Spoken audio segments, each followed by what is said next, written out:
Again, going through movement now, we're going to go into thoracic rotations. So what do I mean by that is that basically you've got a few different areas of your spine. You've got the cervical spine here, then you've got the thoracic spine, then you've got the lumbar spine, which is the lower bit, and then you've got the sacrum and the coccyx down here.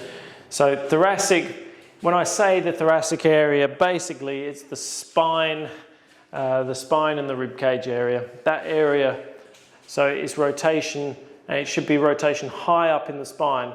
Now, one of the things you'll notice about running, about walking, about throwing, about swinging bats, about kicking balls, anything like this requires rotation. Even if I was to punch someone, you can see it's a rotational exercise. I'm not punching people like this. Even if I did punch with two hands, I'm still going to rotate and punch with two hands. So humans produce force by rotation. The problem is that people generally, particularly when their posture has been compromised by years of doing a job that's got them there, or maybe they've picked up their posture from their parents, doesn't matter. If the posture's compromised, rotation does not occur up high, it occurs down low.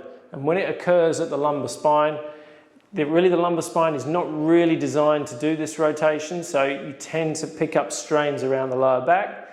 Also, the lower back muscles are not really designed to rotate like this, so they get strained at the lower back. And then this rotational stuff, if you have a look at my knees as I go around here, so around the shoulders and then try and rotate, you can see that I'm now becoming out of alignment all the way down to my feet. It's actually pulling me out of alignment all the way down my body.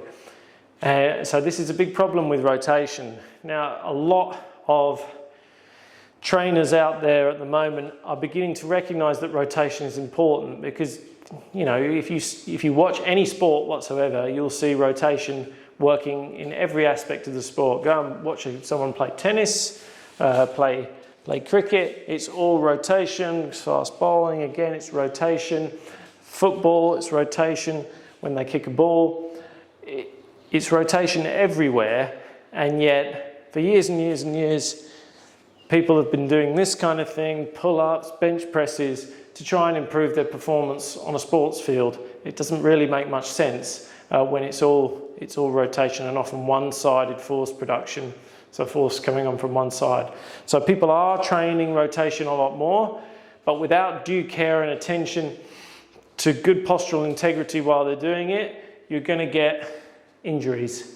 And it's still why a lot of physios and exercise physiologists are not prescribing rotational exercises to their clients, because they know all too well that if they're done slightly improperly, it's almost a guarantee that they'll pick up a muscle strain or an injury at some point doing it. So this very basic exercise is going to just have a little check on where your range is of thoracic rotation. So again, we're going to go through all of those postural cues. Rib cage up with the breath, shoulders back, stomach in, posterior tilt, and then we're just going to pop the hands out to the front like that. And we're just going to hold the position and then rotate. And then we're going to rotate, but try and keep your hips as square as you can. Have a look down at my hips, and they should stay roughly pointing the camera. And then that's about my limit. I can go on my rotation onto the left side, and then I'm going to go around to the other side. And all you've got to do is just hold as good a posture as you can, and that should keep your hips fairly straight. Now, when you go round, as I'm going round to the right here, I'm going to want to pull this left hip round, so I want to keep that left hip back. So you can start trying to turn the right hip in the other direction. So as we go into this region, you can try and turn the right hip to the other direction.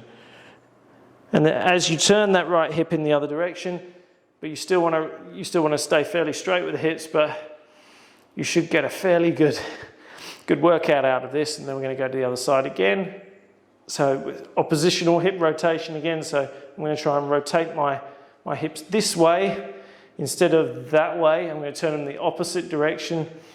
to where my spine's going, keeping my hips fairly straight. And we're just going to go side to side.